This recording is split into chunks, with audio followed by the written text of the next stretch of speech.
Kazowski right here. Halfback, oh, toss pass. That's a reverse looking like Tecmo Bowl. Tito Gonzalez on the fly sweep, but it's a reverse. Hey, Cornet, well, they go around the end right here. I don't know what just happened there. It looks like a block punt.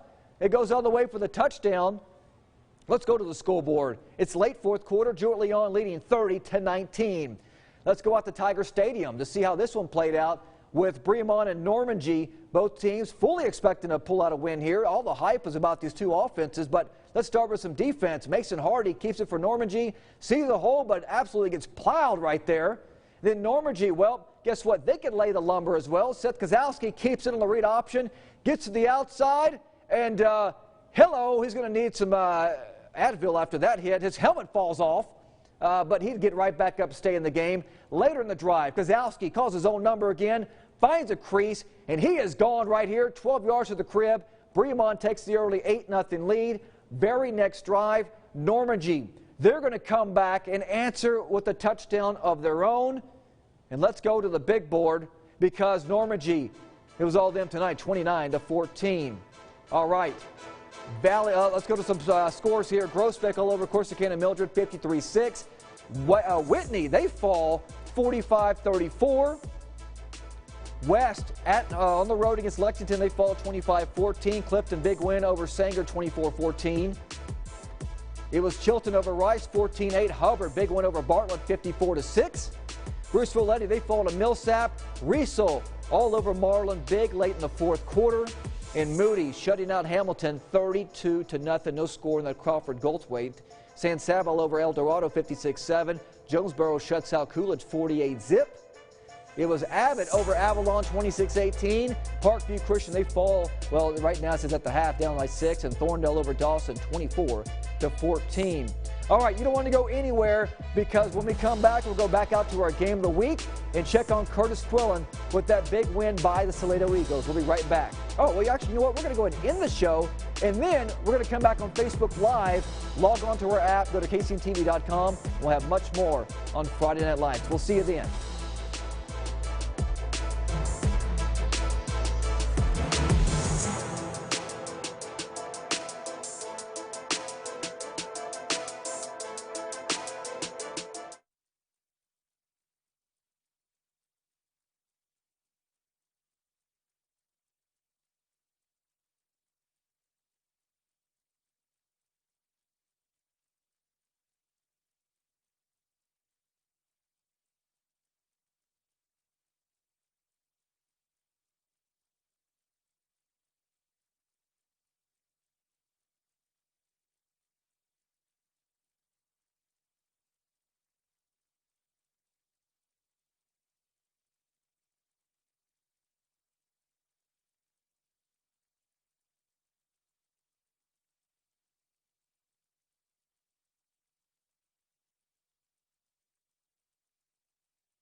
Welcome to our live stream portion. You know, it's already been a wild night in Central Texas, especially at our game of the week between number 9 Troy and number 21 Salado. Let's go back out to Crusader Stadium.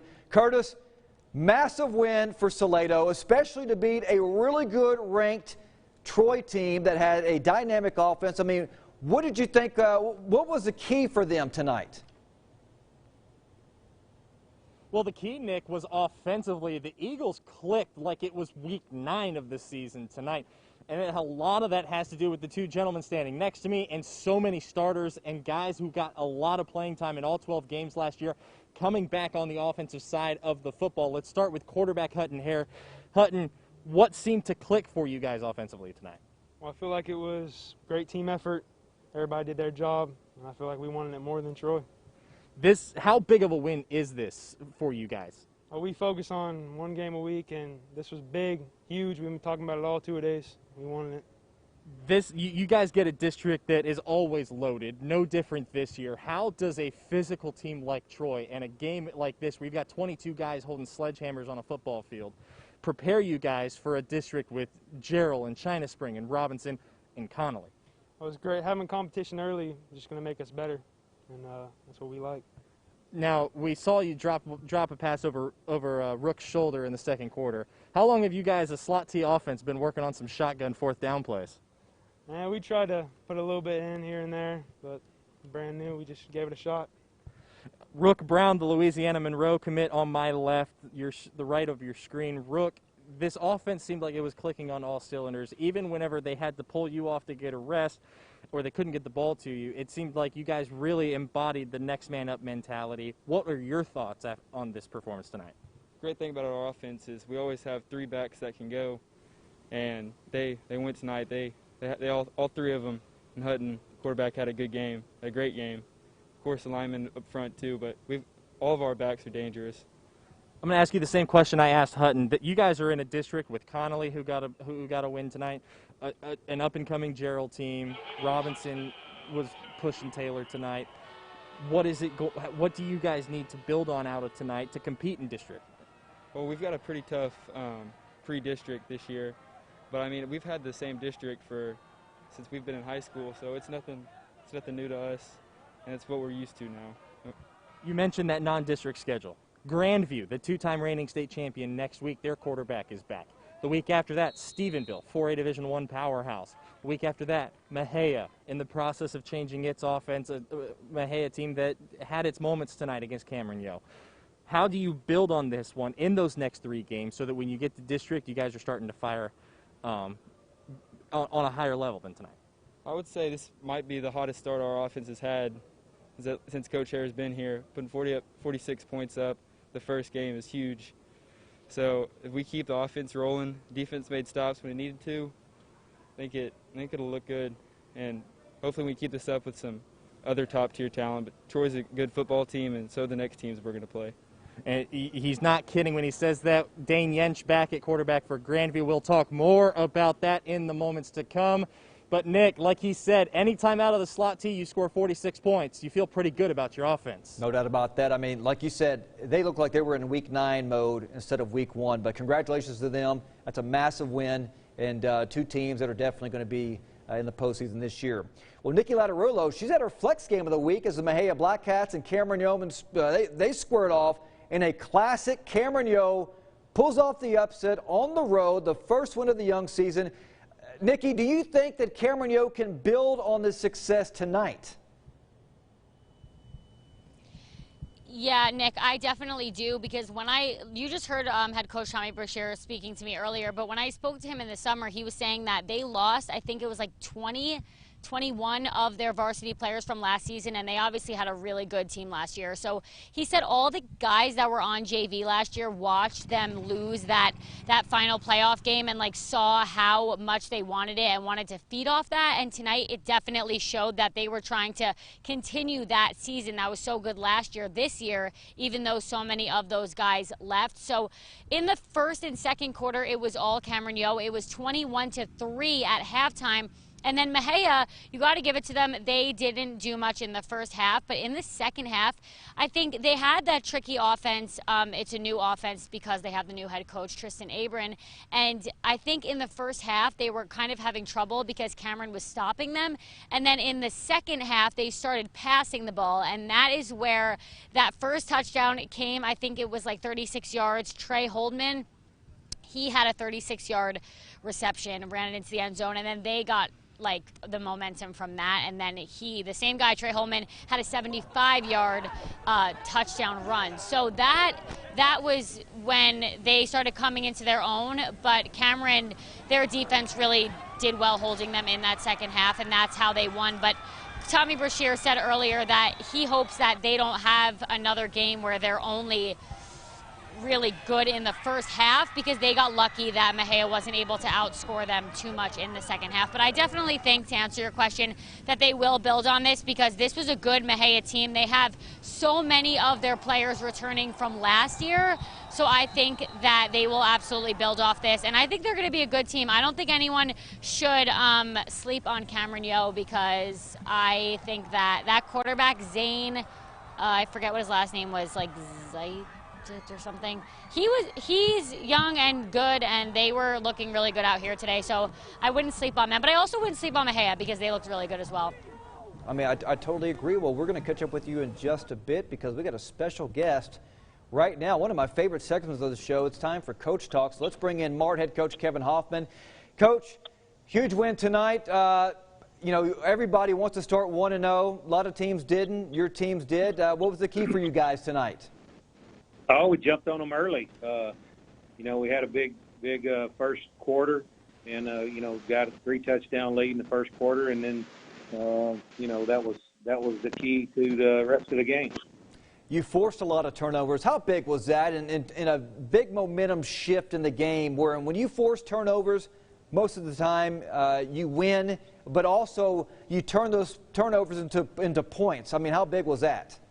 Sure, anytime you can win the turnover battle, you're going to have a lot of success. And we won that tonight, and then was able to cash in on those turnovers that we got. You know, it's big in any game. We're watching some highlights right now. You guys ran the ball extremely well. I mean, how pleased were you with not only your running backs, but let's start up front with your offensive linemen. Those guys, they don't get a lot of credit, but, I mean, they do the job night in and night out. Sure, and everything starts with those guys up front, and you know, they don't get a lot of press, but you know, Aiden Lane, Trey Arjan, Micah Sauls, Brandon Horn, you know, and Fernando Alfaro were big. Our starting offensive line tonight, at making some holes, and then you know, our guys are our skill guys can go, and when you make places and big holes for them to run, you know, they can turn them into big games. We've talked with you the last several months, and just all the crazy wackiness that's going on with COVID, and are we going to play? You're not going to play. Now that you guys have got a game under your belt and you're able to kick off, I mean, what does that put in perspective? That, man, I mean, everything that you guys have gone through since March, is it kind of just a wow that we're here and playing football, and the kids are finally got to let loose and play?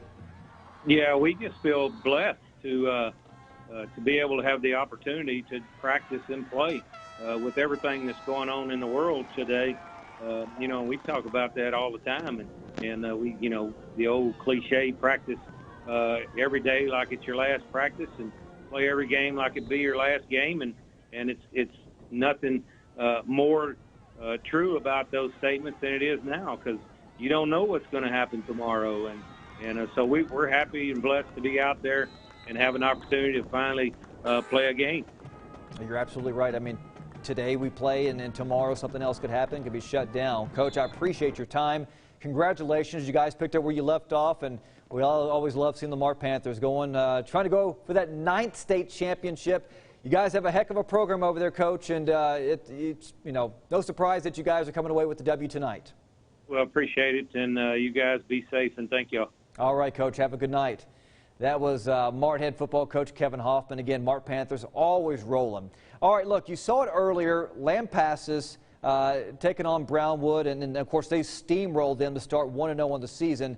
Of course, they're led by one of the best players in the entire state. So let's go back out to Curtis Quillen. You know, Curtis, you spent some time with Ace Whitehead. What is this kid like? I mean, he's one of the best players in the entire state. He's one of the best players in the entire state. He's one of the most athletic people in all of Texas high school athletics. And yet when you talk to him, he is the most level-headed, humble human being I have met in high school athletics. It is impressive. Ace Whitehead, his footwork is sound. I mean, he can throw it wherever he wants on the field, and at the same time, he knows it's bigger than just him.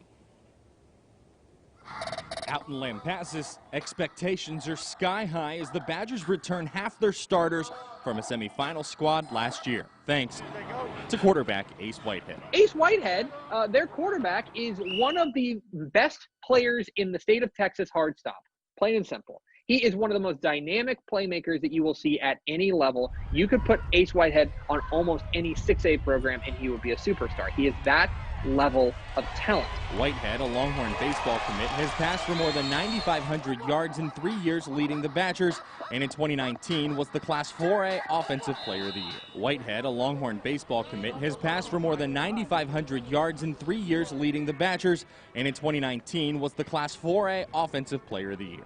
More than that, though, he's a leader his teammates and his coaches love. He's an awesome teammate. He's always there. He's one of the smartest people I know, without a doubt. He's football knowledge, school smarts, and common sense. He's just got it all. It's like having a coach on the field, and and that makes our jobs a lot easier. And in the midst of a pandemic, and you don't know what's going on, and you sleep a little easier at night knowing that you got your quarterback back. And he leads a team that's been tightly knit since they were young. We've had a good brotherhood for our entire growing up.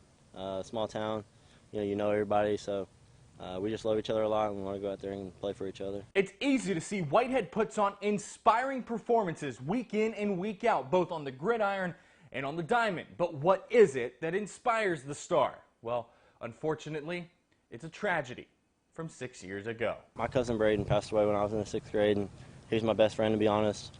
And when he passed, that kind of gave me the greatest motivation to go out there and play every day, work every day in his name, and obviously just bring glory to God above all.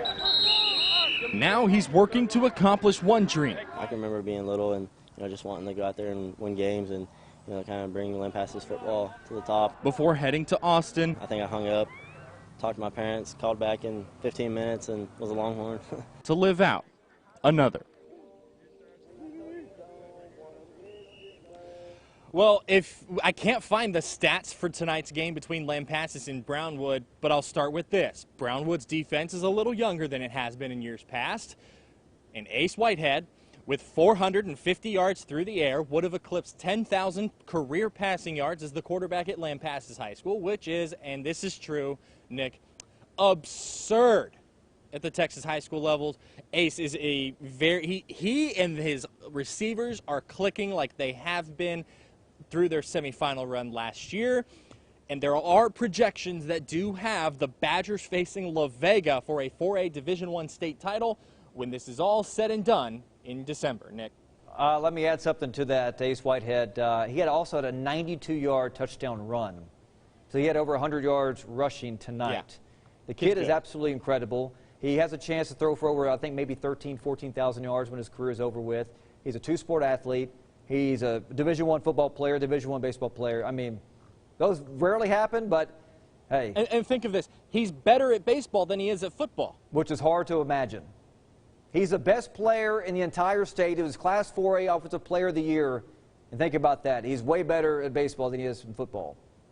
So, I don't know. That's wild. Yeah, we're going to come back with absurd. you in just a bit to wrap everything up. But first, obviously this season has a whole new meaning. The clear message from everybody I've talked to remains the same. Just savor the moment.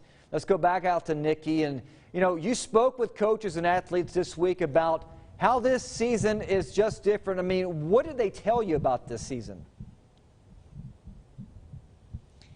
Yeah, Nick, several coaches around the area told me that this season is, while they're still all hoping to win a state championship, it's more about getting on the field and being with each other and savoring the moment rather than worrying about wins and losses, considering this season can end at any time.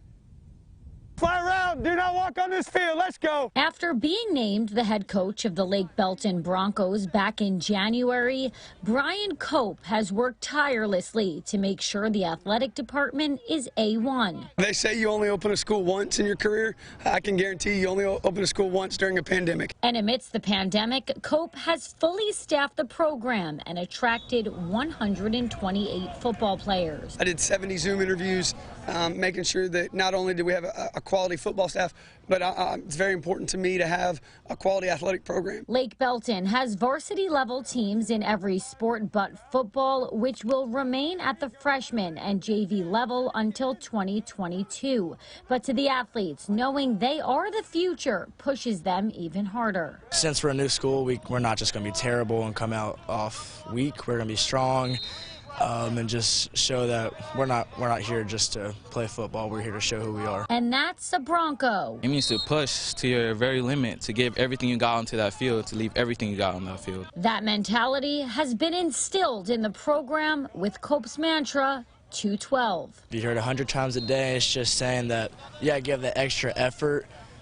Just showing that we're not going to give up, and no matter what, no matter who's looking, who's watching, you're still doing what you're supposed to do with the extra degree. The Broncos cannot vie for a playoff spot for another 2 seasons, but from now, their eyes are already on the prize. Our goal is to make the playoffs and win a district championship in 2022. We're also playing 4 Friday night games this year, so to make sure that in 2022, in that first game, it's not the first time they played under the Friday night lights. Good, now good catch. Awesome, good job. Atta kid. Nikki Lattarulo, 6 Sports. Well, I actually spoke to Brian Cope before they played their first game, which was yesterday. They ended up beating Stephenville. This was JV. 48-0, so they might not be on our Friday Night Lights show yet, but in 2022, I think they're going to be a force to be reckoned with because those guys came out hot and they looked really good. Those Broncos, I mean, it's kind of a weird to say the Lake Belton Broncos, but yeah, they played very well. He's got a really good program over there, and these kids, well, you went and paid a visit, and you know they have freshmen and sophomores, and what 2022 is the goal right now, isn't it? Is that correct? That yes. they're talking about to get ready to play. Yeah,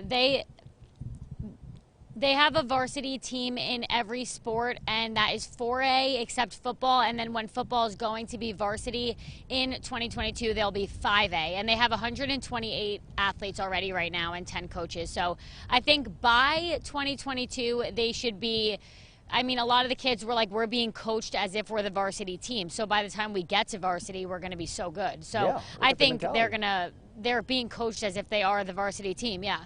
That's excellent. Well, let's see if we can bring in Curtis Quillen to kind of wrap this thing up here in week 1, because, again, we had a lot of games, a lot of really, really good games. We saw some upsets. First of all, Curtis, your thoughts on tonight? You know, we had teams that, well, La Vega, they won, had a big win over number 5 Calhoun, Port Lavaca Calhoun. Lampasas rolled. We had some upsets. What was your takeaway of tonight's action? Can I just say, I know La Vega was ranked preseason number 1 in 4A Division 1, but the fact that they beat Calhoun the way they did is the most impressive result that I've seen in our area tonight, because Calhoun is Calhoun's offense is called the Flying Veer. It's a combination of the veer, the slot T, all the gross, disgusting, just run-first offenses that you see in high school football with a little bit of spread tendency in it. It's the only offense in the 1,400 to 1,500 high schools in the state that play football that is like it.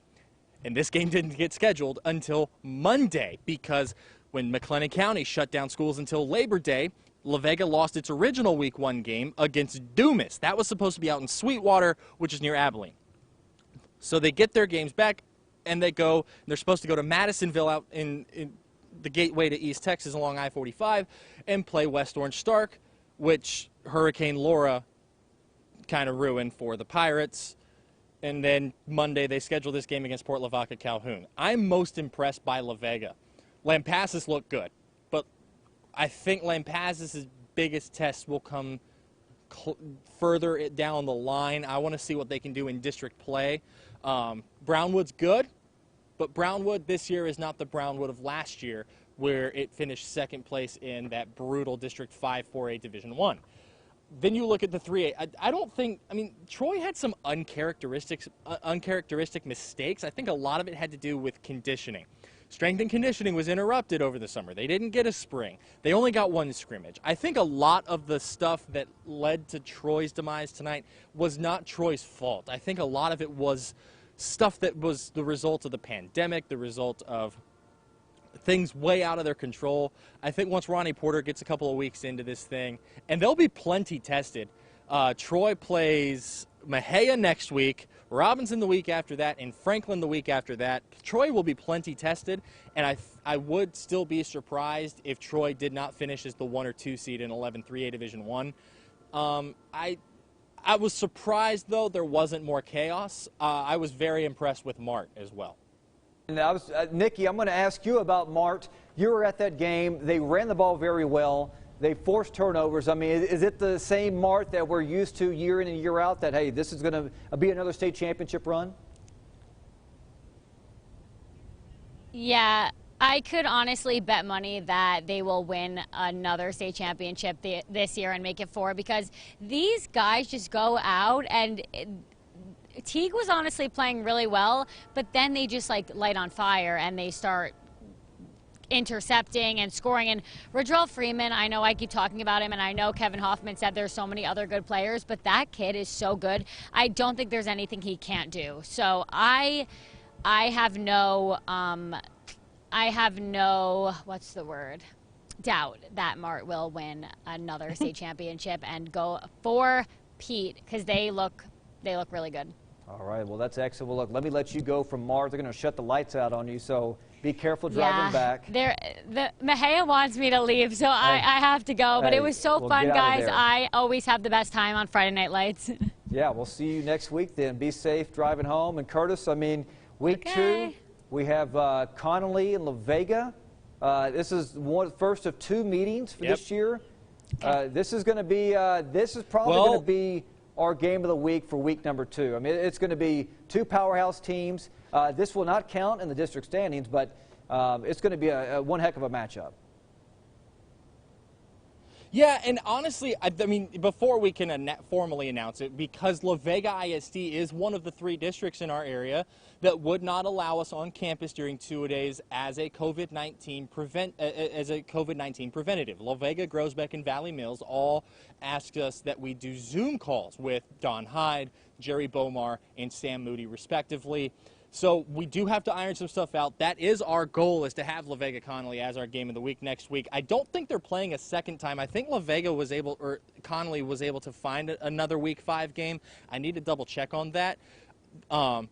That was another fascinating thing. What I am most intrigued to see, and Nick, I want to ask you a little bit about this, and I do want to make another point before we leave tonight, because I saw something that really inspired me tonight. What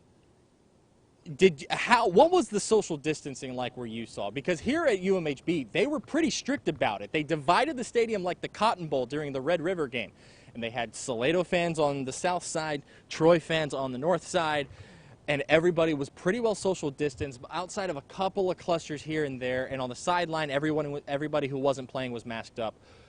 But I did see another stadium where I did have some questions on whether people were taking the precautions seriously. I want to know if that was the same. I went to 2 stadiums. One stadium, people were social distancing. They had their mask on, and they were lined up with cars along the fence. Another stadium I went to, there was hardly anybody wearing masks. I know there was a long line lined up on the fence line, and they had kids, and they were not wearing, I was telling Leslie, I said, man, you know, they were not wearing any type of mask at all. But, I mean, you know, I don't know. I mean, that's their choice.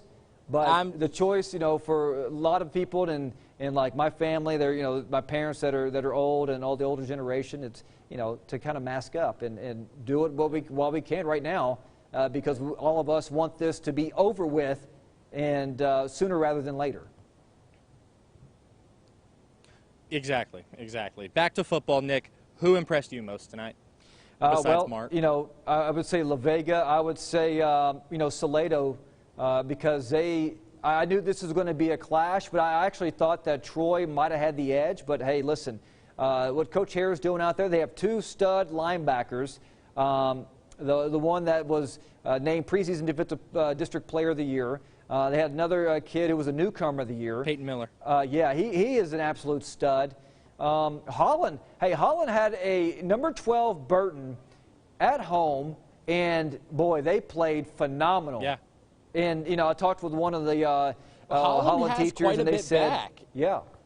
Holland teacher said, listen, we're not as good as last year, but we're still really good. And it showed tonight that when you knock off a top 15 team at home, they did what they were supposed to do. Well, what I thought they were supposed to do. But listen, it's still early, but that was another big win by them. Yeah, exactly. And J.C. Chaney, I can't remember if he's a junior or a senior this year, but that kid is a stud. In 2018, he was Bruce Villetti's best player when his dad, the defensive coordinator at Holland, now J.B. Chaney, was in his final year as the head coach there. And everybody in that district, because that was Bruce Villetti's first year as a 2A school with Bosqueville and Axtell and Italy and Itasca. He was the best player no matter on that Bruce Villetti team, no matter who you ask. Then he goes to Holland last year, and he was just as dominant on the defensive side of the ball as he was tonight, but he was overshadowed by Clay Cooper and Zane Spinn in the backfield on the offensive side. Nick, before we go tonight, I want to just take a moment and share kind of an update to a story that we've been following in our sports department since this pandemic started.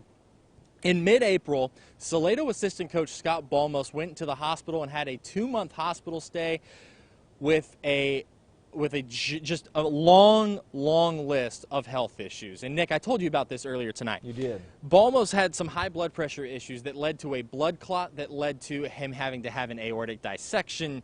He lost function in one of his 2 kidneys. He wasn't able to walk. He was in a wheelchair for a while. Guys, he not only went home just before Father's Day weekend and has been with his family, he can now stand. Oh, it's fantastic. He's in a wheelchair most of the time, and he can't really take a full step. His left leg, he's still working on getting the function completely back in it. His one kidney is working very, very well right now. He's able to start breathing a little bit better. He can stand. His right leg is completely back to normal. This man was in the booth tonight for Salado coaching this game. That is excellent. That's great news. That doesn't inspire you. That is very inspiring. I don't know what the heck will. That is very inspiring. That man and Coach Bulmos is one of the few assistants to walk straight up to me at a practice, introduce himself as I'm waiting on the head coach to show up for 2-a-days. In covering that story, he's become more of a friend to me than a coach that we cover. And seeing that tonight almost had me in tears. And Nick, it was one of the greatest moments in my career, was being able to see him in the booth, even if he couldn't coach quite like he normally does, because I do believe he's an on-the-field assistant in a normal season for Salado. This is his 2nd season with Salado, and he's one of their top track coaches. He coaches the hurdlers there with the Eagles. But to see him in the booth coaching tonight is everything sports is about. Well, next time you see him, you tell him that I we all urge you. wish him I've very tweeted well, both of the links to our original and our follow-up stories. Yeah, you tell them we were all thinking about him. And I've tweeted the links to our original story with Coach Bulmos and his family, and to our follow-up over Father's Day weekend. If you're just hearing about this for the first time, I urge you to go read and watch those. He and his wife and his kids are truly inspiring people after everything they've been through in the past 4 or 5 months. Well, hey, he is very inspiring to everybody, and like I said, Salado wraps it up with a big win, a game of the week. And we're going to wrap this up now because most of the time I'm falling asleep. I'm already in bed by 11 o'clock. But great work tonight, and we will see you coming up next Friday in week number 2 of Friday Night Lights. Be careful, buddy. And that's going to do it here in the studio. It's great to be back, and we look forward to a long season. So from all of us, we wish you guys a very happy weekend and a good night.